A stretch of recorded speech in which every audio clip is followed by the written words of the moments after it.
तो हेलो दोस्तों, चलिए आज की वीडियो शुरू करते हैं। आज की इस वीडियो में हम लोग क्लास 9th के टॉप 40 वीवीआई ऑब्जेक्टिव क्वेश्चन को सोल्व करने वाले हैं सामाजिक विज्ञान का। तो वीडियो को अंत तक बने रहेगा, ठीक है दोस्तों। और ये जो क्वेश्चन है काफ़ी वीवीआई होने वाला है, आप लोगों को बोर्ड एग्जाम में ऐसा ही क्वेश्चन आएगा, तो वीडियो को अंत तक देखिएगा। चलिए वीडियो को शुरू करते हैं। सबसे पहले यहाँ पर क्वेश्चन पूछा है कि फ्रांसीसी क्रांति कब हुई थी। तो फ्रांसीसी क्रांति कब हुआ था, सभी को पता है कि 14 जुलाई 1789 को हुआ था, ठीक है। चलिए आगे चलते हैं। क्वेश्चन नंबर 2 है कि क्रांति के समय फ्रांस का शासक कौन था। तो जब फ्रांस की क्रांति हुआ था 1789 में, उस समय फ्रांस का जो शासक था वो लुई 16वां था, ठीक है। लुई 16वां था, ठीक है। अब क्वेश्चन नंबर 3 है कि टाइड क्या था। तो टाइड क्या था, तो टाइड चर्चों द्वारा लगाया गया एक कर था, ठीक है। चर्च द्वारा लगाया गया था टैक्स था, उसी को टाइड कहते थे, ठीक है। चलिए आगे चलते हैं। क्वेश्चन नंबर 4 है कि द स्पिरिट ऑफ लॉज लिखा है, किसने लिखा है। तो जो the spirit of laws book है उसकी रचना मॉन्टेस्क्यू ने किया है। कौन किया है, मॉन्टेस्क्यू ने किया है। और यह क्वेश्चन काफ़ी भी आई है, हर साल जो है वो बोर्ड एग्जाम में पूछता है क्वेश्चन कि द स्पिरिट ऑफ लॉज की रचना किसने किया है। तो इसको अच्छे से याद कर लीजिएगा, ठीक है। चलिए आगे चलते हैं। अगला क्वेश्चन है कि फ्रांस के इतिहास में कौन सा काल आतंक का युग कहा जाता है। तो फ्रांस के इतिहास में 1793 से 1794 के बीच जो है उसको आतंक का काल कहा जाता है, ठीक है। चलिए आगे चलते हैं। क्यों आतंक का काल कहा जाता है। तो जो फ्रांस था, फ्रांस में जो जैकोबियन क्लब था, जैकोबियन क्लबों द्वारा कठोर नीति अपनाया गया था, ठीक है। और लोगों को क्या किया जाता था, तो गिलोटिन से मारा जाता था। जो लोग थे वहाँ पर उसको गिलोटिन से मार दिया जाता था। इसी कारण से फ्रांस के इतिहास में 1793 से 1794 के बीच को आतंक का युग कहा जाता है, ठीक है। चलिए कहा जाए तो एक प्रकार का वहाँ पर एक कठोर नीति अपनाया गया था और किसी को भी मार दिया जा रहा था, इसी को कहा जाता है, ठीक है। चलिए आगे चलते हैं। क्वेश्चन नंबर 6 है कि समाज परिवर्तन के समर्थकों के समूह को कहा जाता है। तो समाज परिवर्तन के जो समर्थक हैं उसको कहते हैं रेडिकल। क्या कहते हैं, इसको रेडिकल कहा जाता है, ठीक है। चलिए आगे चलते हैं। अगला क्वेश्चन है कि यहाँ पर देख लीजिए, अगला क्वेश्चन है कि किसका विचार था कि औद्योगिक समाज पूंजीवादी समाज है। तो यहाँ पर जो कार्ल मार्क्स था, कार्ल मार्क्स का विचार था कि जो औद्योगिक समाज है वो पूंजीवादी समाज है, ठीक है। किसका, कार्ल मार्क्स का विचार था कि औद्योगिक समाज जो है वो पूंजीवादी समाज है, ठीक है। चलिए आगे चलते हैं। अगला क्वेश्चन है कि प्रथम विश्व युद्ध कब लड़ा गया था। तो प्रथम विश्व युद्ध 1914 में लड़ा गया था, ठीक है। और यह जो प्रथम विश्व युद्ध था 1914 से 1918 के बीच चला था, ठीक है। और दूसरा जो विश्व युद्ध हुआ था वो कब हुआ था। तो दूसरा युद्ध पूछेगा विश्व युद्ध, तो 1900 सॉरी यहाँ पर 1939 से 1945 के बीच चला था द्वितीय विश्व युद्ध, ठीक है। दोनों याद कर लीजिएगा, दोनों में से कोई पूछेगा तो आप लोग यहाँ पर मार दीजिएगा, ठीक है। पहला पूछेगा तो 1914 से 1918, दूसरा पूछेगा तो 1939 से 1945 हो जाएगा, ठीक है। चलिए आगे चलते हैं। अगला क्वेश्चन है कि रूसी क्रांति कब हुई थी। तो रूसी क्रांति कब हुआ था, 1971 ईस्वी को हुआ था, सॉरी 1917 ईस्वी को हुआ था। कब हुआ था रूसी क्रांति, 1917 ईस्वी को हुआ था, ठीक है। चलिए आगे चलते हैं। अगला क्वेश्चन है कि निर्वाचन द्वारा गठित रूसी संसद को क्या कहा जाता है। तो रूसी जो संसद है उसको ड्यूमा कहा जाता है, ठीक है। क्या कहा जाता है, तो ड्यूमा कहा जाता है रूसी संसद को। और ड्यूमा क्यों कहा जाता है, तो 1995 के क्रांति जब हुआ था, सॉरी 1905 में क्रांति हुआ था वहाँ पर रूस में, 1905 की क्रांति के बाद संसद को ड्यूमा कहा जाने लगा, ठीक है। चलिए अगला क्वेश्चन यहाँ पर है कि निम्न में से कौन मित्र राष्ट्र कहलाता था। तो इंग्लैंड, फ्रांस और जो रूस था वो मित्र राष्ट्र कहलाता था। और मित्र राष्ट्र और क्या होता है, तो जो प्रथम सॉरी जो द्वितीय विश्व युद्ध हो रहा था 1900 वहाँ पर 1939 से जो 1945 तक चला था द्वितीय विश्व युद्ध, उसमें जो पूरा विश्व था, वर्ल्ड था, वो दो भागों में बट गया था, ठीक है। एक और मित्र राष्ट्र कहलाते थे, एक और जो था देश बटल था उसको कहते थे मित्र राष्ट्र, और एक और जो देश बटा था उसको कहते थे धुरी राष्ट्र, ठीक है। क्या कहते थे, धुरी राष्ट्र कहते थे। और जो मित्र राष्ट्र थे, मित्र राष्ट्र में इंग्लैंड, फ्रांस और जो रूस थे वो मुख्य देश शामिल थे, उसको मित्र राष्ट्र कहते थे। और जो धुरी राष्ट्र था उसको हम लोग कहते, कौन कौन कहते थे धुरी राष्ट्र में, तो जो इटली था, जर्मनी था और जापान, कौन कौन, इटली, जर्मनी, जापान जो था वो ध्रुवीय शक्तियाँ में शामिल था। ठीक है, समझ गए कि जब द्वितीय विश्व शुरू हुआ था 1939 1945 में चला था, उस समय पूरा विश्व दो भागों में बट गया था। एक को मित्र राष्ट्र कहते थे, एक को ध्रुवीय राष्ट्र कहते थे। और मित्र राष्ट्र में इंग्लैंड, फ्रांस और रूस था, जबकि ध्रुवीय शक्तियाँ में इटली, जर्मनी और जापान था। ठीक है, समझ गए। चलिए आगे चलते हैं। अगला क्वेश्चन है कि नाथसी पार्टी का गठन किसने किया था? तो जो नाथसी पार्टी था उसका गठन हिटलर ने किया था। ठीक है, और इसका जो सिंबल था वो क्या था? ये ऐसा बनता है ना, स्वास्तिक। हाँ, स्वास्तिक, जो स्वास्तिक था वो किसका था? हिटलर का जो चुनाव चिन्ह, सॉरी, जो उसका पार्टी था उसका चिन्ह था। ठीक है, स्वास्तिक। चलिए आगे चलते हैं। अगला क्वेश्चन है कि जर्मनी मुद्रा को क्या कहा जाता है? तो जो जर्मनी मुद्रा है उसको हम लोग कहते हैं मार्क। ठीक है, क्या कहते हैं? मार्क कहते हैं।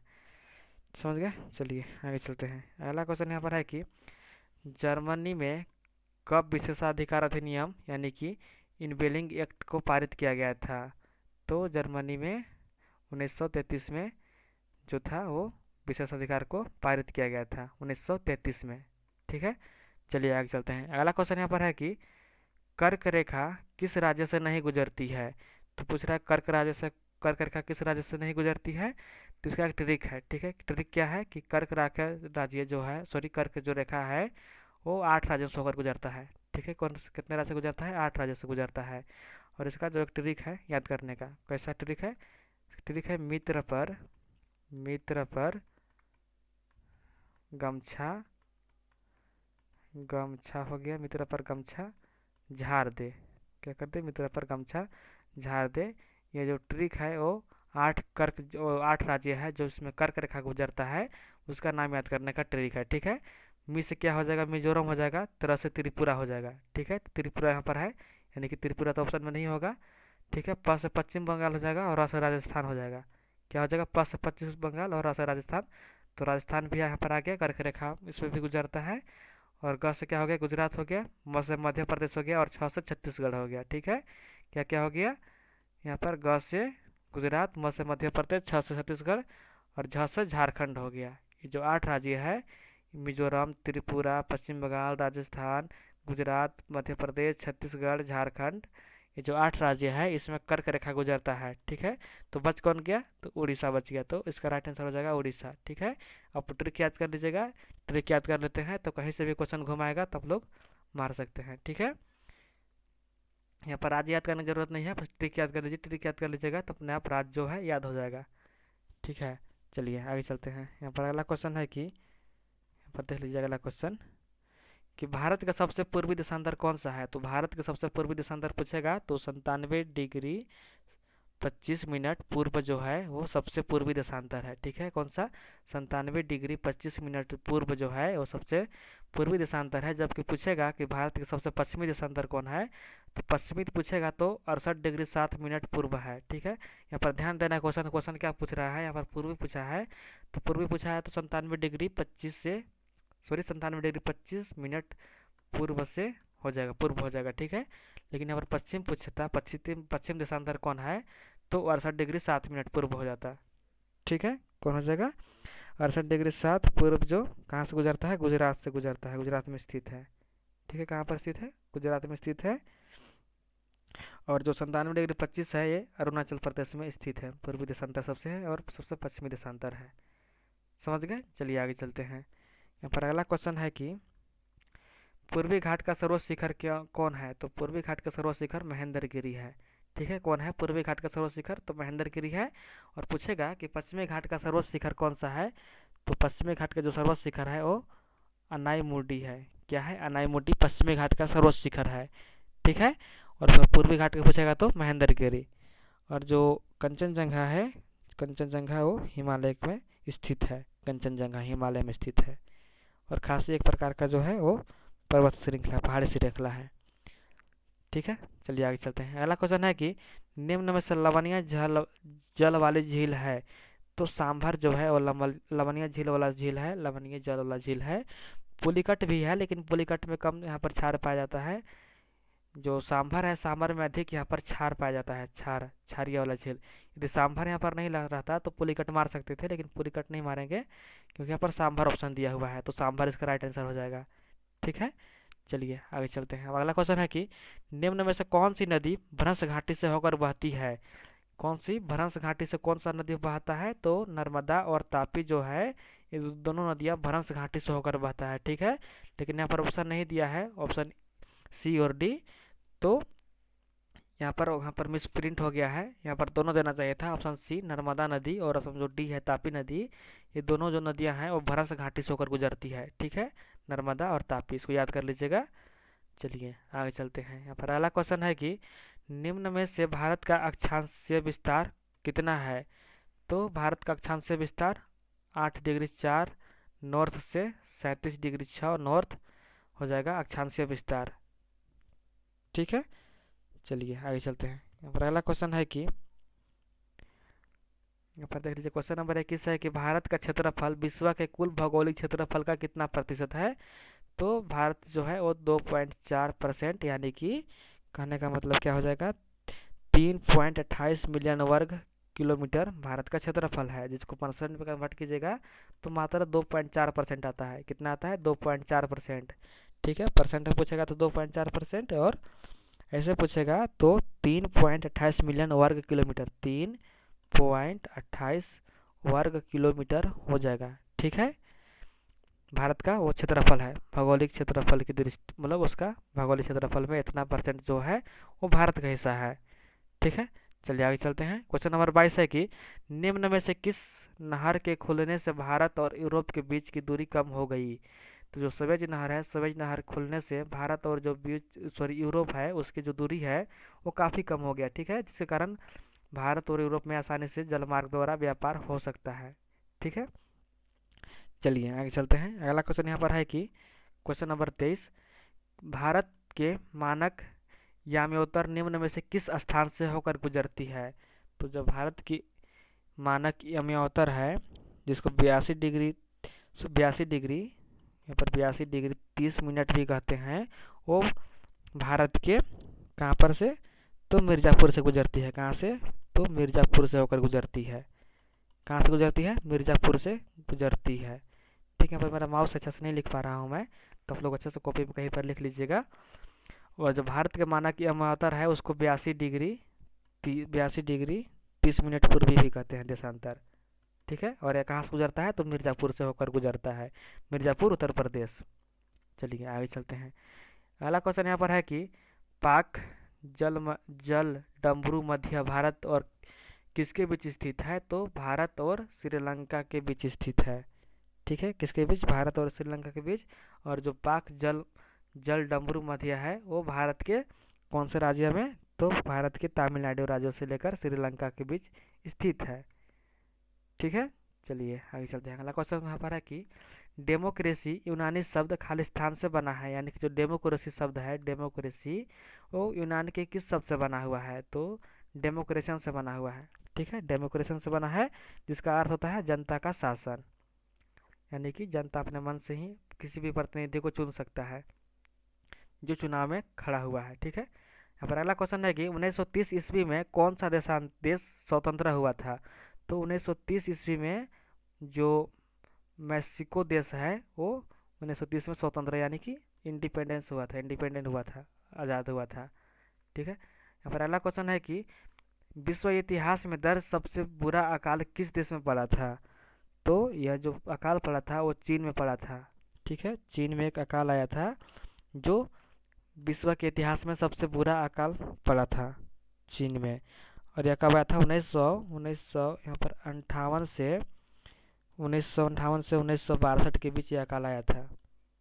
ठीक है, कब आया था? 1958 से 1962 के बीच अकाल आया था, जिसको क्या कहते हैं? इसको महान चीनी अकाल के नाम से भी जानते हैं, महान चीनी अकाल के नाम से भी जानते हैं।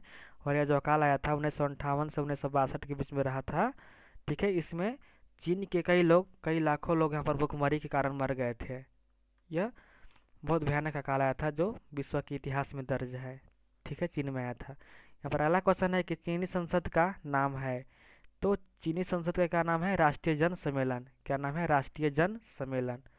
ठीक है, चलिए आगे चलते हैं। यहाँ पर अगला क्वेश्चन है कि चीन के संसद हेतु नियमित रूप से कितने वर्षों में चुनाव होती है? तो चीन की जो संसद है उसमें 6 वर्षों में एक बार चुनाव होता है।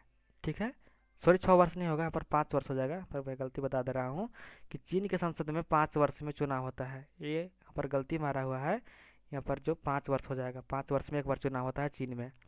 ठीक है, चलिए आगे चलते हैं। यहाँ पर अगला क्वेश्चन है कि अफ्रीका देश जिम्बाब्वे को अल्पसंख्यक गोरों यानी कि अंग्रेज के शासन से कब आज़ादी प्राप्त हुआ था? तो जिम्बाब्वे देश को अल्पसंख्यक यानी जो गोरे थे उससे 1980 में आज़ादी मिली थी।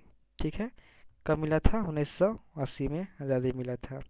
चलिए आगे चलते हैं। यहाँ पर अगला क्वेश्चन है कि लोकतंत्र की परिभाषा लोगों के लिए, लोगों के और लोगों द्वारा शासन ही लोकतंत्र है, किसके द्वारा दिया गया था?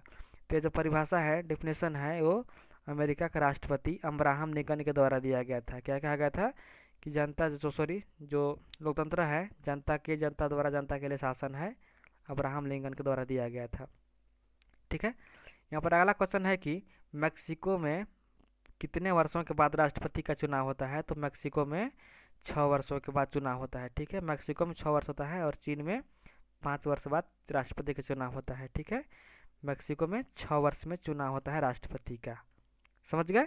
चलिए आगे चलते हैं। यहाँ पर अगला क्वेश्चन है कि पालमपुर गांव में मुख्य क्रियाकलाप क्या थे? तो पालमपुर गांव में डेयरी, लघु स्तरीय विनिर्माण और परिवहन भी था, लेकिन वहाँ जो मुख्य क्रियाकलाप था वो कृषि था। ठीक है, मुख्य क्रियाकलाप कौन सा था? कृषि था। ऐसे रहने के लिए सब थे, लेकिन जो मुख्य था वो कृषि था। ठीक है, चलिए आगे चलते हैं। अगला क्वेश्चन यहाँ पर है कि पालमपुर में विभिन्न जातियों के कितने परिवार रहते थे? तो पालमपुर में विभिन्न जातियों के लगभग 450 परिवार रहते थे। ठीक है, कितने परिवार रहते थे? 450 परिवार रहते थे। इसमें जो 80 जात के थे तो लोग थे, 80 जात के लोग वो रिच थे, यानी कि अमीर जात के थे। ठीक है, और 450 परिवार रहते थे पालमपुर गांव में। ठीक है, चलिए आगे चलते हैं। यहाँ पर अगला क्वेश्चन है कि पालमपुर में कितने प्राथमिक विद्यालय हैं? तो पालमपुर में टोटल कितना है? पालमपुर में प्राथमिक विद्यालय 2 है। ठीक है, पालमपुर में प्राथमिक विद्यालय 2 है और एक हाई स्कूल है और एक प्राथमिक स्वास्थ्य केंद्र है और एक निजी औषधालय भी है, यानी कि 2 प्राथमिक जो है वो प्राथमिक विद्यालय है, एक हाई स्कूल है, एक स्वास्थ्य केंद्र है और एक निजी स्वास्थ्य केंद्र है। ठीक है, पालमपुर गांव में इतने सारा चीज़ है और ये जो पालमपुर गांव है ये काल्पनिक कहानी बनाया गया है। ठीक है, चलिए अगले चलते हैं। यहाँ पर क्वेश्चन नंबर 36 है कि पालमपुर गांव में कितने प्रतिशत लोग गैर कृषि, क्या कर रहा है? गैर कृषि कार्यों में लगे हुए थे। ठीक है, यहाँ पर जो बंदा था वो यहाँ पर क्वेश्चन अच्छे से नहीं पढ़ा और 75% मार दिया। ठीक है, लेकिन आप लोग ऐसा नहीं करना है, क्वेश्चन को अच्छे से पढ़ लीजिए, क्वेश्चन क्या पूछ रहा है उसके बाद आंसर करना है। यहाँ पर पूछा है गैर कृषि, तो गैर कृषि यहाँ पर 25% लोग लगे हुए थे। ठीक है, यहाँ पर कृषि पूछता तो कृषि में 75% जो लोग थे वो लगे हुए थे। ये जो बंदा था समझा कि यहाँ पर कृषि पूछ दिया, इसी कारण से जल्दी से 75% मार दिया, लेकिन यहाँ पर गैर कृषि पूछा है तो यहाँ पर 25% हो जाएगा। ठीक है, चलिए आगे चलते हैं। अगला क्वेश्चन है कि उत्पादन का मुख्य कारक कौन नहीं है? तो उत्पादन का मुख्य कारक बाजार नहीं है। ठीक है, बाकी भूमि, भौतिक पूंजी, मानव पूंजी जो है वो उत्पादन के मुख्य कारक है, लेकिन बाजार जो है वो मुख्य कारक नहीं है। ठीक है, चलिए आगे चलते हैं। पहला क्वेश्चन है कि भारत में आधुनिक कृषि सर्वप्रथम कहाँ आरंभ की गई थी? तो भारत में आधुनिक कृषि यानी कि कहने का मतलब है कि जो अच्छे किस्म का बीज है, जल संसाधन का प्रयोग, ये सब जो हो गया आधुनिक कृषि का उदाहरण है। यह जो था सर्वप्रथम पंजाब हो गया, हरियाणा, पश्चिम उत्तर प्रदेश में इसको सबसे प्रारंभ किया गया था, सबसे पहले प्रारंभ किया गया था पंजाब, हरियाणा, पश्चिम और उत्तर प्रदेश में। ठीक है, चलिए आगे चलते हैं। क्वेश्चन नंबर 39 है कि HYV का क्या तात्पर्य है? तो HYV का तात्पर्य है अधिक उत्पादन करने वाला बीज। क्या हो जाएगा? अधिक उत्पादन करने वाला बीज। इसको इंग्लिश में कहते हैं हाई वेल्डिंग फर्टिलाइज। क्या कहते हैं? हाई वेल्डिंग फर्टिलाइज, इसका फुल फॉर्म होता है, यानी कि अधिक उत्पादन करने वाला बीज। ठीक है, यहाँ पर अगला क्वेश्चन है और आखिरी क्वेश्चन है कि पालमपुर गांव में श्रम की व्यवस्था कहाँ से होती है? तो पालमपुर गांव में श्रम की व्यवस्था जो है वो छोटे किसानों और भूमिहीनों से होता है। ठीक है, यानी कहने का मतलब है कि जो छोटे किसान हैं और भूमिहीन जो लोग हैं उन लोग खेती अपना नहीं करते हैं। ठीक है, बल्कि जो जिनके पास खेती है, जो अमीर लोग थे, 80% जो वहाँ पर असील जो जाति के लोग थे, उनके यहाँ वो लोग काम करते थे। ठीक है, मजदूरी करते थे, उनके बदले में उनको मजदूरी दिया जाता था। जो छोटे किसान थे और भूमिहीन जिनके पास भूमि नहीं था। ठीक है, तो दोस्तों ये रहे आप लोगों का 40 VVI ऑब्जेक्टिव क्वेश्चन। और आप लोगों का जैक बोर्ड में इस बार भी जो क्वेश्चन पूछा जाएगा वो MCQ टाइप पर रहेगा, यानी कि आप लोगों को एक मार्क शीट दिया जाएगा, उसमें से वहाँ पर रंगना है। ठीक है, उसमें केवल 40% जो रहेगा वो दिया रहेगा, और जो 10% रहेगा, 10 कुछ जो जो सॉरी जो 10 आंसर रहेगा, 10 मार्क्स, वो आप लोगों का स्कूल द्वारा दिया जाएगा। ठीक है, ये आप लोगों का पैटर्न रहने वाला है एग्जाम का। तो आशा करता हूँ कि वीडियो पसंद आया होगा। वीडियो पसंद आया होगा दोस्तों तो वीडियो को लाइक करके चैनल को सब्सक्राइब कर लीजिएगा, क्योंकि मैं इसी तरह का वीडियो और भी बनाने वाला हूँ। और आप लोगों का बोर्ड एग्जाम में अच्छे नंबर आने वाला है, तो चैनल को सब्सक्राइब कर लीजिए। ठीक है, चलिए फिर मिलते हैं एक नई वीडियो के साथ।